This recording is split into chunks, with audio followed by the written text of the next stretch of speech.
Cuarta parte. Teorías alternativas modernas sobre la libertad. Tras la exposición de nuestra teoría de la libertad y de los derechos de propiedad y la discusión acerca de la función que le corresponde al Estado vis-a-vis de la libertad, dedicaremos esta parte del libro al análisis y la crítica de algunas de las más destacadas teorías alternativas que sobre estos temas han sustentado en nuestros días personas más o menos insertas en la tradición del mercado libre o del liberalismo clásico. Sin pretender negar otros méritos, se verá que estos modernos puntos de vista proporcionan una base imperfecta e inadecuada para una teoría sistemática de la libertad y de los derechos individuales. Capítulo 25. La economía utilitarista del libre mercado. A. Introducción. La filosofía social utilitarista. La economía emerge tímidamente como ciencia o disciplina independiente en el siglo XIX. Desde entonces, su desarrollo ha coincidido, por desgracia, con el predominio del utilitarismo en el campo de la filosofía. Por consiguiente, la filosofía social de los economistas, ya sea el credo del laissez-faire del siglo XIX o el estatismo del siglo XX, se ha fundamentado, casi invariablemente, en la filosofía social utilitarista. Todavía hoy día, muchas de las discusiones de la economía política giran en torno a las repercusiones de los costes sociales y de los beneficios sociales a la hora de tomar decisiones sobre los programas públicos. No podemos abordar aquí la crítica del utilitarismo como teoría ética. Nuestro interés se centra en el análisis de algunos intentos por emplear la ética utilitarista para proporcionar bases aceptables a la ideología del laissez-faire. Nuestra breve crítica se concentrará, por tanto, en el utilitarismo en cuanto que ha sido empleado como fundamento de una filosofía política libertaria o cuasi libertaria. En síntesis, la filosofía social utilitarista afirma que es buena política aquella que consigue el mayor bien para el mayor número, en la que cada persona vale por uno al formar dicho número y en la que por bien se entiende la más completa satisfacción de los deseos puramente subjetivos de los individuos en la sociedad. Los utilitaristas, al igual que los economistas, parecen opinar de sí mismos que son científicos y neutrales o libres juicios valorativos, y parten del supuesto de que su doctrina les permite asumir posturas virtualmente independientes de los valores. Suponen, además, que, por su parte, no imponen sus propios valores y que se limitan sencillamente a recomendar la máxima satisfacción posible de los deseos y de las necesidades de la masa de la población. Pero esta doctrina tiene poco de científica y, desde luego, no es neutral. Para empezar, ¿por qué el mayor número? ¿Por qué es éticamente mejor seguir los deseos de la mayoría que los de la minoría? ¿Qué es lo que tiene de excepcional el mayor número? Imaginemos que en una determinada sociedad la mayoría aborrece y vilipendia a los pelirrojos y que les gustaría enormemente acabar con ellos. Imaginemos además que en cada periodo concreto solo existe un corto número de pelirrojos. ¿Debemos decir en tales circunstancias que es bueno para la mayoría degollar a los pocos individuos de rojizos cabellos? Y si no, ¿por qué no? Así pues, a la hora de la verdad, el utilitarismo no ofrece argumentos convincentes en favor de la libertad y del laissez-faire. Como subraya irónicamente Felix Adler, los utilitaristas declaran solemnemente que el objetivo social es la mayor felicidad para el mayor número, pero no consiguen dar a entender por qué la felicidad del mayor número ha de ser más estimable que la de aquellos a quienes acontece pertenecer al número menor. En segundo lugar, ¿cómo justificar que cada persona cuente por uno?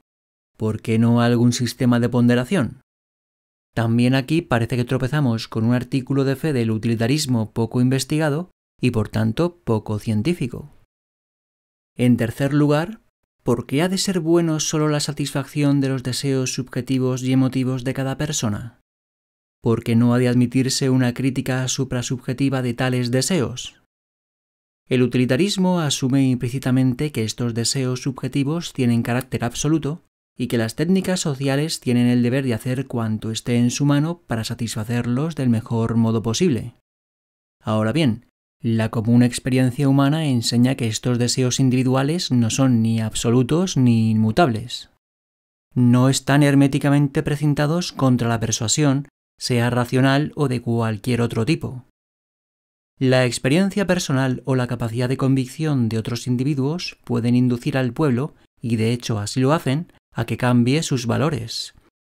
Pero, ¿cómo podría ocurrir semejante cosa si todos los deseos y valores individuales son datos inmutables, no sometidos por consiguiente a alteraciones subjetivas en virtud de la persuasión intrasubjetiva de otros?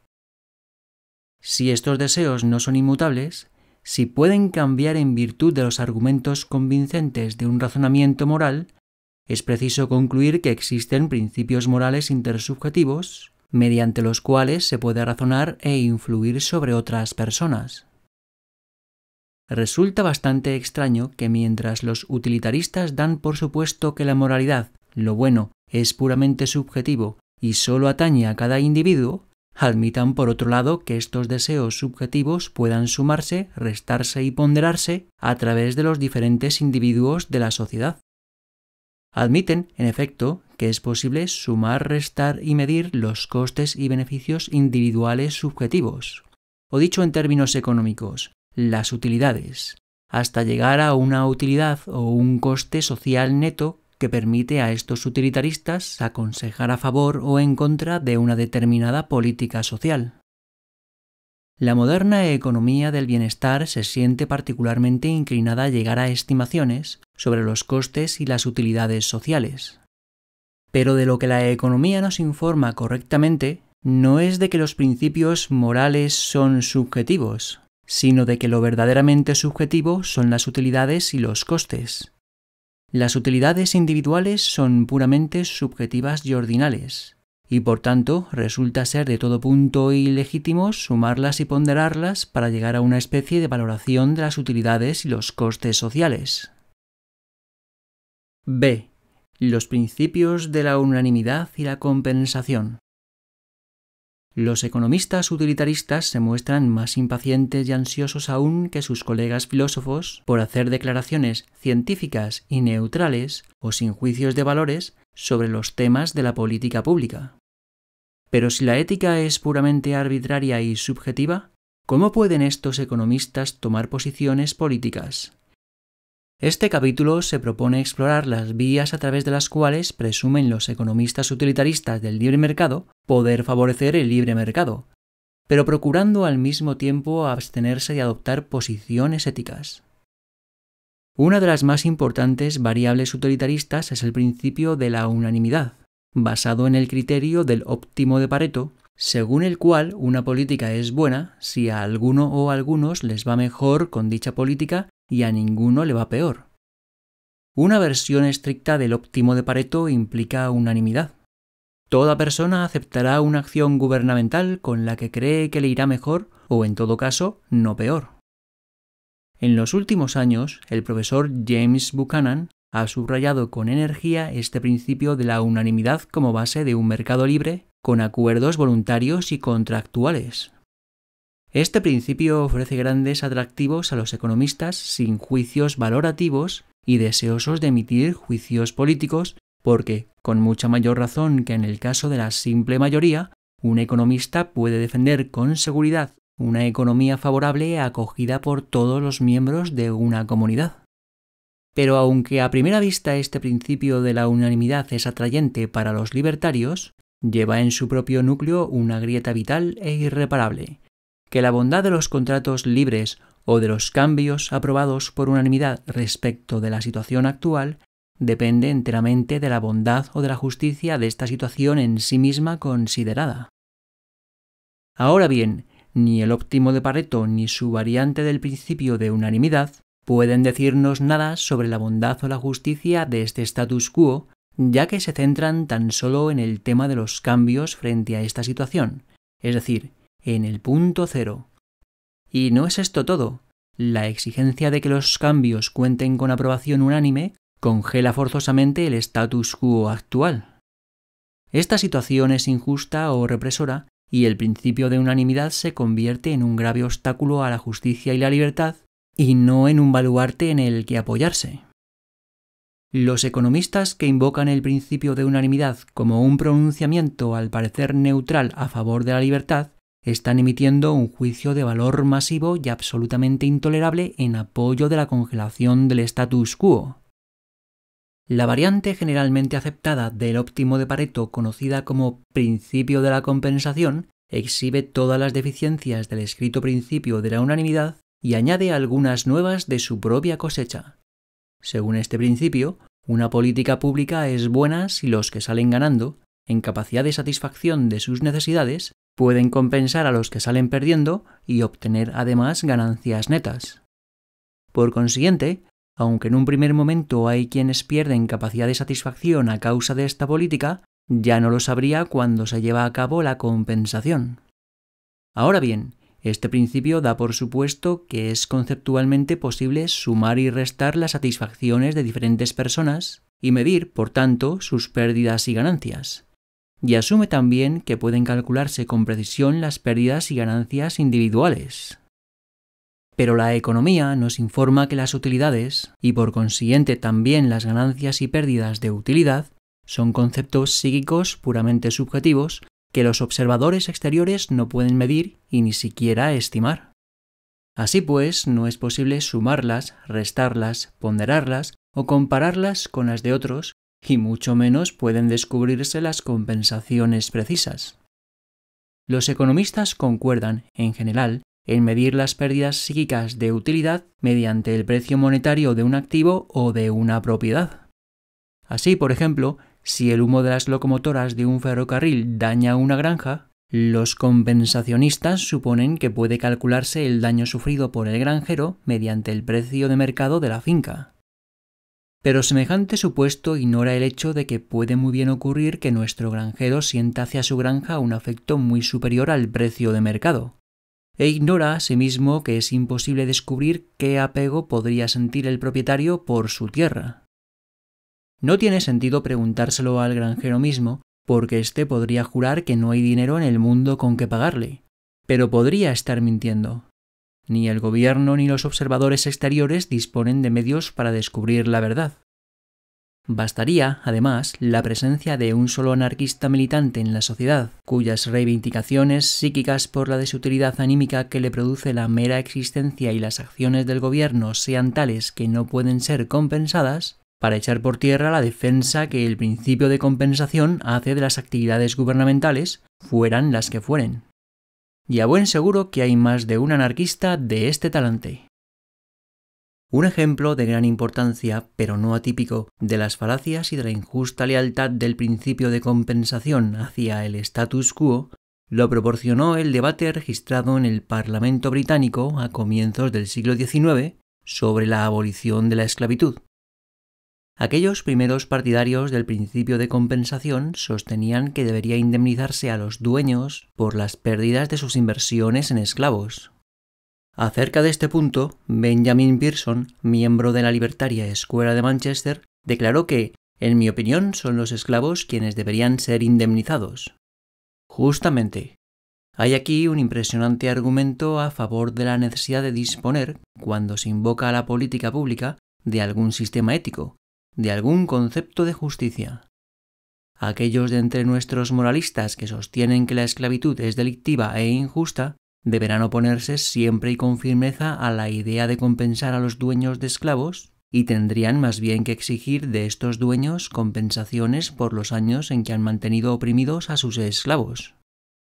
En cambio, los economistas neutrales y sin juicios valorativos, apoyados en los principios de unanimidad y compensación, ponen implícitamente su inconsciente y arbitrario imprimatur, fruto de un juicio de valor, sobre el injusto status quo. En un fascinante intercambio de opiniones con un crítico del principio de unanimidad, el profesor Buchanan admitía que defiendo el status quo no porque me guste que no me gusta. Mi defensa se deriva de mi desgana, más aún, de mi incapacidad de hablar de cambios, salvo los que son contractuales por su propia naturaleza. Puedo, por supuesto, renunciar a mis propias nociones, pero sencillamente esto me supone un esfuerzo inútil. Resulta trágico que Buchanan, admitiendo que su idea de la ética es una noción puramente subjetiva y arbitraria, esté dispuesto a promulgar lo que sólo puede ser, por su propia naturaleza, una noción no menos subjetiva y arbitraria, la defensa del status quo. Concede que este proceder me permite dar un modesto paso hacia los juicios o las hipótesis normativas, a saber, me permite sugerir que los cambios pueden ser potencialmente gratos para todos. Los cambios eficientes de Pareto deben incluir, por supuesto, compensaciones. El criterio, en mi esquema, es el acuerdo. Pero, ¿dónde encuentra su justificación este modesto paso? ¿Qué niveles ha de alcanzar el acuerdo cuando se trata de cambiar un status quo posiblemente injusto? ¿No será tal vez este modesto paso una noción arbitraria para Buchanan? Y si está dispuesto a llegar a este insatisfactorio límite, ¿por qué no avanzar todavía un paso más y cuestionarse el status quo? Buchanan afirma que nuestro auténtico objetivo es tratar de encontrar, localizar, inventar esquemas que puedan recabar unánime o cuasi unánime consenso y proponerlos. Dado que las personas difieren en muchas cosas, estos esquemas pueden ser muy limitados, lo que les permitirá comprender a ustedes que son pocos los cambios posibles. Y esto implica una defensa indirecta del status quo. El status quo no tiene ninguna propiedad salvo que existe y que es todo lo que hay. La idea en la que siempre insisto es que partimos precisamente de este punto y de ningún otro. Ha transcurrido ya mucho tiempo desde aquella noble sentencia de Lord Acton que decía: el liberalismo aspira a lo que debe ser, no a lo que es. Ha tenido aquí la última palabra una crítica de Buchanan, aunque alejada de un libertario o de un liberal del libre mercado, que dice: por mi parte, no me opongo radicalmente a la búsqueda de soluciones contractuales, pero a mi entender, estas soluciones no se deben proyectar en un vacío que permita a la estructura de poder del status quo mantenerse sin necesidad de someterse a análisis y especificaciones. C. Ludwig von Mises y el laissez-faire sin juicios valorativos. Volvamos ahora a la postura de Ludwig von Mises en el conjunto de los temas relativos a la praxeología, los juicios de valor y la defensa de la política pública. El caso de Mises es de singular interés porque ha sido, entre todos los economistas del siglo XX, el más intransigente y apasionado partidario del laissez-faire, el más riguroso e inflexible defensor de la economía libre de juicios valorativos y el más firme adversario de todo tipo de ética objetiva. ¿Cómo intentó conciliar estas dos posiciones? Básicamente, Mises ofreció dos soluciones muy diferentes entre sí a este problema.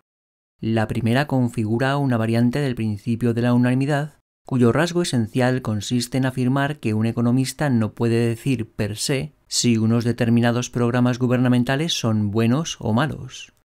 No obstante, si una determinada política lleva resultados que, como explica la praxeología, todos los partidarios de dicha política concuerdan en que son malos, entonces el economista neutral tiene justificación suficiente para calificar de mala una tal política. En este sentido, Mises escribe: un economista investiga si una medida A puede producir el resultado P para cuya consecución ha sido recomendada y descubre que el resultado de A no es P, sino G, que todos, incluidos los partidarios de la medida A, consideran indeseable.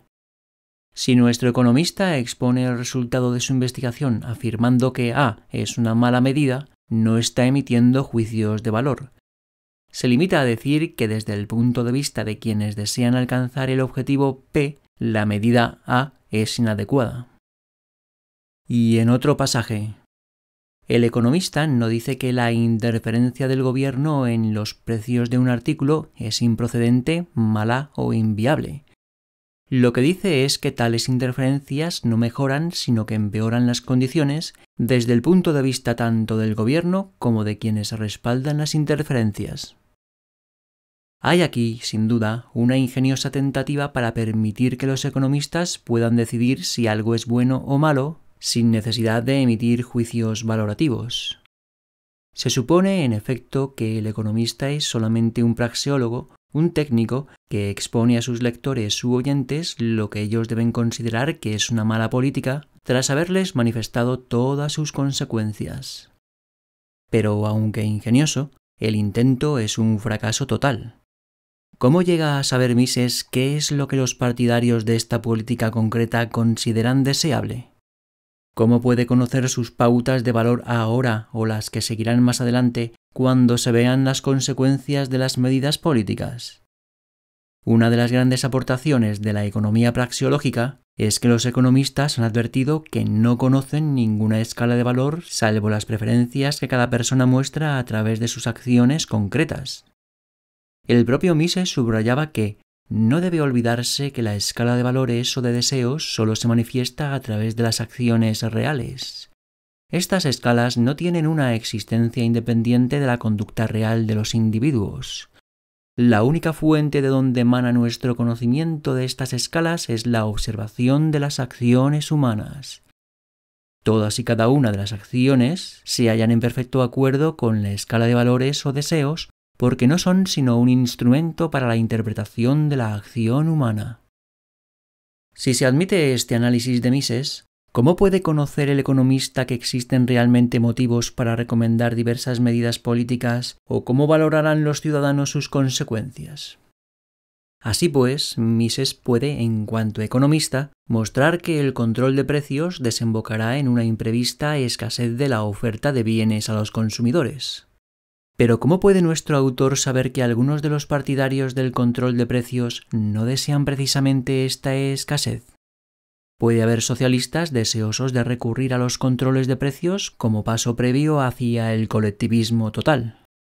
Puede haber igualitaristas que prefieren la insuficiencia para que los ricos no puedan emplear su dinero en comprar más productos que los pobres. Puede haber nihilistas impacientes por asistir al espectáculo de la escasez. O puede haber entre la numerosa legión de los intelectuales de nuestros días quienes se lamenten sin cesar ante la excesiva opulencia de nuestra sociedad o ante el enorme derroche de productos energéticos.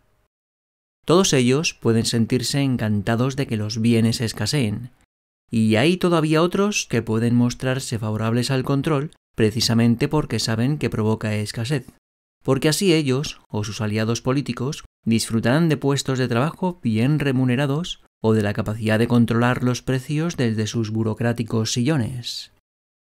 Existen estas posibilidades y otras muchas, y ninguna de ellas es conciliable con la afirmación de Mises, en cuanto economista sin juicios valorativos, de que todos los partidarios del control de precios o de cualquiera otra intervenciones gubernamentales deben admitir, tras haber estudiado economía, que esta medida es mala. De hecho, si Mises concede que puede haber al menos un partidario del control de precios o de cualquier otra medida intervencionista que, incluso reconociendo sus consecuencias económicas, está aún, por la razón que fuere, a favor del mismo, entonces, en cuanto praxeólogo y economista, no puede seguir calificando ninguna de tales medidas de buena o de mala, de adecuada ni de inadecuada, sin insertar dentro de su política económica afirmaciones que construyen verdaderos juicios de valor que el propio Mises declara ser inadmisibles en un científico de la acción humana. Dejaría de ser, en efecto, un informador o un reportero técnico de todos los defensores de una determinada política para convertirse en abogado que toma parte activa a favor de uno de los bandos de un conflicto de valores. Los partidarios de políticas inadecuadas pueden aducir otra razón fundamental para negarse a cambiar de opinión, a pesar de haber oído o reconocido la cadena praxeológica de sus consecuencias. La praxeología puede, en efecto, mostrar que todos los tipos y especies de intervenciones gubernamentales generan resultados que detesta la mayoría de los ciudadanos. No obstante, y esto es una cualificación vital, muchas de estas consecuencias tardan tiempo, algunas de hecho mucho tiempo, en producirse. Ningún economista se ha esforzado tanto como Ludwig von Mises en poner bajo clara luz la universalidad de la preferencia temporal en los asuntos humanos, la regla praxeológica según la cual todos desean alcanzar una satisfacción dada cuanto antes. Y por supuesto, en su condición de científico sin juicios valorativos, no puede pretender criticar la tasa o la proporción de preferencia temporal de cada persona. No puede decir, por ejemplo, que la de A es demasiado elevada o la de B demasiado baja. Pero en tal caso, y a la vista de la alta preferencia temporal, los ciudadanos de una comunidad pueden replicar al praxeólogo: tal vez esta elevada tasa de política de subsidios lleve al ocaso del capital. Tal vez el control de precios genere escasez, pero no me preocupa. Como tengo una elevada preferencia temporal, estimo en más los subsidios a corto plazo o la satisfacción inmediata de la compra de bienes ahora mismo a precios más baratos que la perspectiva de sufrir las consecuencias futuras. Y Mises, en cuanto científico sin juicios de valor y contrario a todo concepto de ética objetiva, no puede tachar de mala semejante posición. No hay modo alguno de que pueda afirmar la superioridad de las reflexiones y las políticas a largo plazo sobre las del plazo corto sin desautorizar los valores de alta preferencia temporal de la gente. Y no puede, en buena lógica, hacer tal cosa sin renunciar a su propia ética subjetiva. A este respecto, uno de los argumentos básicos aducidos por Mises en favor del libre mercado reza que en el mercado existe armonía entre los intereses justamente entendidos de todos los miembros de la sociedad de mercado. De la anterior discusión se desprende claramente que Mises solo puede hablar de intereses tras haber analizado las consecuencias praxeológicas tanto de la actividad del mercado como de las intervenciones gubernamentales. Se refiere también, y más en particular, a los intereses de la gente a largo plazo, ya que, como él mismo constata, en lugar de intereses rectamente entendidos, podríamos decir también intereses a largo plazo. Pero, ¿qué ocurre con las personas de alta preferencia temporal que se inclinan más por sus intereses a corto plazo? ¿En virtud de qué puede afirmarse que el largo plazo es mejor que el corto? ¿Por qué los intereses rectamente entendidos han de ser necesariamente a largo plazo? Vemos, pues, que la tentativa de Mises por defender el laissez-faire, pero manteniéndose a la vez alejado de los juicios valorativos, asumiendo que todos los partidarios de la intervención del gobierno abandonarán sus posiciones cuando conozcan sus consecuencias, carece totalmente de fundamento. En su intento por conciliar su apasionada defensa del laissez-faire con la postura científica de mantenerse ajeno a juicios valorativos, Mises se ha adentrado también por otra senda totalmente diferente. Se trata de una posición mucho más compatible con la praxeología, que consiste en reconocer que el economista, en cuanto tal, solo puede describir las concatenaciones de causa y efecto, pero no puede comprometerse en juicios de valor ni defender la política pública. Esta senda conduce a Mises a conceder que el economista, en cuanto científico, no puede abogar por el laissez-faire, pero sí puede hacerlo como ciudadano.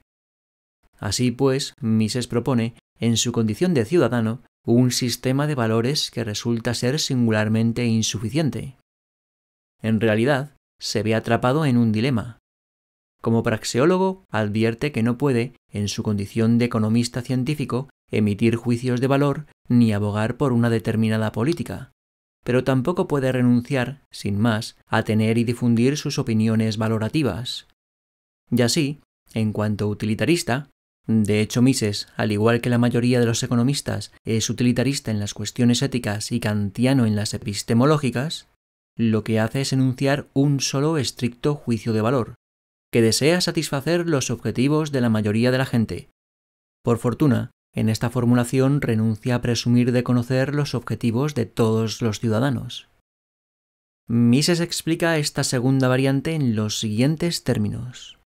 El liberalismo del laissez-faire es una doctrina política, y en cuanto tal, y al contrario que la ciencia económica, no es neutral respecto a los valores y los fines últimos perseguidos por la acción. La doctrina liberal asume que todos los hombres, o al menos la mayoría de ellos, intentan conseguir ciertos objetivos y les proporciona información sobre los medios aconsejables para la realización de sus proyectos. Los paladines de las doctrinas liberales son plenamente conscientes del hecho de que sus enseñanzas solo tienen validez para quienes confían en sus principios de valoración. Mientras que la praxeología y por consiguiente también la economía emplean el término felicidad y supresión de la insatisfacción en un sentido puramente formal, el liberalismo le da una significación concreta. Presupone que la gente prefiere la vida a la muerte, la salud a la enfermedad, la abundancia a la pobreza, y enseña a los hombres a actuar de acuerdo con estas valoraciones. En esta segunda variante, Mises ha sabido superar con éxito la contradicción intrínseca de ser un praxeólogo neutral y recomendar a la vez el laissez-faire. Afirma que los economistas no pueden hacer suya esta recomendación en cuanto tales, pero sí en cuanto ciudadanos que quieren emitir sus propios y personales juicios de valor. Pero no quiere limitarse a un simple juicio valorativo ad hoc. Es de suponer que advierte que la valoración de un intelectual debe ofrecer alguna especie de sistema ético que justifique sus juicios. Pero desde el punto de vista utilitarista, el sistema de Mises resulta singularmente desangelado. Precisamente en cuanto a valoración del laissez-faire liberal, quiere emitir el único juicio de valor que le une a la mayoría del pueblo, en favor de la paz, la prosperidad y la abundancia comunes. De este modo, dado que Mises es contrario a la ética objetiva y le resulta incómodo emitir, incluso como ciudadano, juicios de valor, reduce tales juicios a su nivel más bajo posible. Fiel a su posición utilitarista, su juicio valorativo se limita a declarar que es deseable que se alcancen los objetivos subjetivamente deseados por la mayoría de los ciudadanos. Un análisis crítico puede detectar varios puntos discutibles en esta posición. En primer lugar, aunque es cierto que la praxeología puede demostrar que el laissez-faire llevaría a la armonía, a la prosperidad y a la abundancia, mientras que las injerencias gubernamentales generan conflictos y empobrecimiento, y aunque es probablemente verdad que la mayoría de la gente siente mayor estima por el primero, no lo es en cambio que sean estos los únicos objetivos o valores de los ciudadanos. Este gran analista de la jerarquía en la escala de valores y de utilidades marginales decrecientes debería haber tenido más clara conciencia de que se trata de valores y objetivos que compiten entre sí. La mayoría de la gente puede preferir, por ejemplo, ya sea por envidia o por una errónea teoría de la justicia, una mayor igualdad de las rentas que la que puede alcanzarse en el libre mercado. De acuerdo con los intelectuales arriba mencionados, hay muchas personas dispuestas a aceptar una menor afluencia de bienes con el objetivo de ir reduciendo poco a poco nuestra presuntamente excesiva abundancia. Hay otros, citados ya en las líneas anteriores, que pueden inclinarse por dilapidar a corto plazo el capital de los ricos o de los hombres de negocios, aun admitiendo, pero minusvalorándolo, sus nocivos efectos a largo plazo porque tienen una elevada preferencia temporal. Probablemente serán muy pocas las personas de estos grupos dispuestas a llevar tan lejos las medidas gubernamentales que se desemboque en el empobrecimiento y la destrucción total, aunque tal vez esto pueda llegar a ocurrir. Pero una coalición mayoritaria de dichos grupos podría optar por alguna reducción de la riqueza y la prosperidad en beneficio de estos o de otros valores. Podrían muy bien decidir que merece la pena sacrificar un poco de riqueza y de producción eficiente a causa del elevado coste de oportunidad de no ser capaces de disfrutar de una suavización de la envidia o de la codicia del poder, o de la sumisión al poder, o por ejemplo, de la emoción de la unidad nacional que se puede producir a consecuencia de una crisis económica de corta duración. ¿Qué puede replicar Mises si la mayoría de los ciudadanos, tras haber considerado todas las consecuencias praxeológicas, opta por un poco, o para nuestro caso, incluso por un drástico aumento de estatismo con el propósito de alcanzar algunos de los objetivos que compiten entre sí? En cuanto utilitarista, no puede discutir sobre la naturaleza ética de los objetivos que aquellos ciudadanos han elegido, ya que debe circunscribirse al único principio de valor de que está a favor de que la mayoría alcance las metas por las que han optado. El único contraargumento que puede aducir dentro de su propio entramado es señalar que la intervención del gobierno tiene un efecto acumulativo y que en el futuro la economía tendrá que dirigirse o hacia el libre mercado o hacia el socialismo total que, como la praxeología enseña, desembocará en los casos o en el empobrecimiento brutal, al menos en las sociedades industriales. Pero tampoco esto es una respuesta plenamente satisfactoria. Aunque muchos o casi todos los programas del intervencionismo estatal, y más en concreto el control de precios, son sin duda acumulativos, otros no lo son. Además, el impacto acumulativo tarda tanto tiempo en producirse que las preferencias temporales de la mayoría pueden sentirse inclinadas a ignorar este efecto, aun teniendo claro conocimiento de sus consecuencias. ¿Y qué, entonces? Mises intentó recurrir al argumento acumulativo para replicar a la afirmación de que la mayoría de la gente prefiere medidas igualitarias, aun advirtiendo que se producen a expensas de su propia riqueza. Observó, en efecto, que el fondo de reserva estuvo a punto de agotarse en Europa y que, por consiguiente, cualquier ulterior medida igualitarista habría tenido una incidencia directa en los bolsillos de las masas a través de un aumento de la presión fiscal. Y daba por descontado que entonces se percibirían con mayor claridad las consecuencias y la masa de la población no soportaría por más tiempo medidas intervencionistas.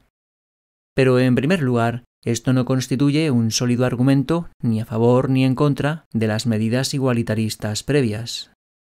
Y, en segundo lugar, tal vez pueda convencerse a las masas, pero no existe una seguridad apodíctica de que así sea. Es un hecho indudable que las masas han respaldado en el pasado, y con mucha probabilidad respaldarán también en el futuro, medidas igualitaristas o de signo parecido para alcanzar otros de sus objetivos, aun a sabiendas de que de este modo disminuirán sus rentas y sus riquezas.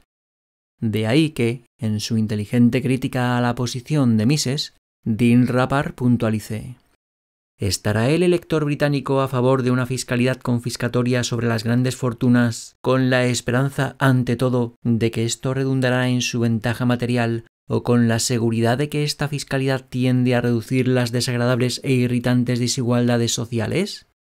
En términos generales, ¿no es a menudo en nuestras modernas democracias el impulso hacia la igualdad más fuerte que el deseo de mejorar la suerte material? Y ya en su propio país, Suiza, Rappard señalaba que la mayoría urbana industrial y comercial de la nación había aprobado repetidas veces en plebiscitos populares medidas para subvencionar a la minoría campesina en un deliberado esfuerzo por retrasar la industrialización y con ello el aumento de sus propias rentas. Señalaba asimismo que la mayoría urbana no actuaba así movida por la absurda creencia de que de este modo aumentaban sus rentas reales. Al contrario, los partidos políticos sacrificaban de una manera plenamente deliberada y expresa el bienestar material inmediato de sus miembros para impedir, o al menos para retrasar de algún modo, la industrialización total del país. Una Suiza más agrícola, aunque más pobre, encarna los deseos prevalentes de la población suiza actual. La cuestión a destacar es que Mises, tanto en su condición de praxeólogo como de liberal utilitarista, no tiene nada que objetar contra estas medidas estatales, una vez que la mayoría de la población ha asumido sus consecuencias praxeológicas y las ha elegido en beneficio de otros objetivos distintos de los de la riqueza y la prosperidad.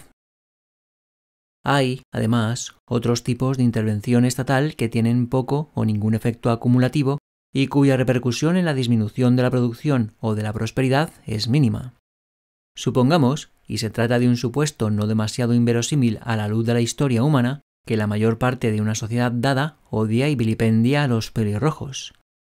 Y supongamos además que son muy pocos los de rojizos cabellos. Acto seguido, la gran mayoría de la sociedad decide que sería mucho mejor matar a todos los pelirrojos. Nos hallamos en la situación siguiente. El asesinato de pelirrojos goza de alta estima en las escalas de valor de la gran mayoría de la población. Por otra parte, los pelirrojos son poco numerosos, de modo que su desaparición acarrearía escasas pérdidas de producción en el mercado. ¿En virtud de qué podría Mises rechazar la anterior propuesta ni como praxeólogo ni como utilitarista liberal? Aunque doy por hecho que la rechazaría. Mises acomete un nuevo intento para afianzar su posición, pero también esta vez con escaso éxito. Al analizar los argumentos que pretenden justificar la intervención estatal porque favorece la igualdad o por razones morales, los rechaza como cháchara emocional. Tras insistir en que la praxeología y la economía son neutrales respecto a todo tipo de preceptos morales y aseverar que es un hecho histórico del que no debe existir la menor duda en ninguna teoría económica que la mayoría de los hombres prefiere una abundante oferta de bienes materiales a otra menos abundante, concluye reafirmándose en que a quien no está de acuerdo con las enseñanzas de la economía se le debe refutar mediante un discurso racional, no mediante el recurso a arbitrarios y presuntos criterios éticos. En mi opinión, las cosas no discurrirán así. Mises tiene que reconocer que nadie puede decidir sobre ningún tipo de política, sea la que fuere, sin emitir antes un juicio moral o una valoración última sobre ella. Y si esto es así, y si, de acuerdo con Mises, todos los juicios de valor y todos los criterios éticos son, en última instancia, arbitrarios, ¿por qué puede denunciar como arbitrarios estos concretos juicios éticos? Además, difícilmente puede Mises estar en lo cierto cuando desecha estos juicios como emocionales si se tiene presente que para él, en cuanto utilitarista, la razón no puede determinar los principios éticos últimos, de donde se deduce que sólo las emociones subjetivas pueden llevar a cabo esta tarea. No tiene sentido que Mises invite a sus críticos a usar argumentos racionales, negando al mismo tiempo que pueda recurrirse a la razón para fijar los valores éticos definitivos. Y, en fin, Mises también tiene que rechazar como no menos arbitraria y emocional la postura del hombre inclinado, en virtud de estos principios últimos, a favor del mercado libre si tiene en cuenta, antes de adoptar su decisión ética última, las leyes de la praxeología. Ya antes hemos visto que con mucha frecuencia la mayoría de los ciudadanos persiguen, al menos hasta cierto punto, otros objetivos que van más allá de su simple bienestar material. Así pues, aunque la teoría económica praxeológica resulta ser de gran utilidad para proporcionar datos y conocimientos en orden a estructurar una política económica, no basta, por sí sola, para conferir a los economistas la capacidad de formular declaraciones válidas ni para promover una política pública del signo que sea. Más en concreto, ni la economía praxeológica ni el liberalismo utilitarista de Ludwig von Mises son suficientes para defender con eficacia la causa del laissez-faire y de la economía de libre mercado. Para ganar este pleito es preciso desbordar el campo de lo económico y lo utilitarista y establecer una ética objetiva que afirme el valor determinante de la libertad y condene moralmente todas las formas del estatismo, desde el igualitarismo hasta el asesinato de pelirrojos y todos los restantes objetivos dictados por el ansia de poder y la satisfacción de la envidia. Para aportar plenos y convincentes argumentos en favor de la libertad, no es preciso convertirse en esclavo metodológico de cualquier objetivo que pueda parecer deseable a la mayoría de los ciudadanos.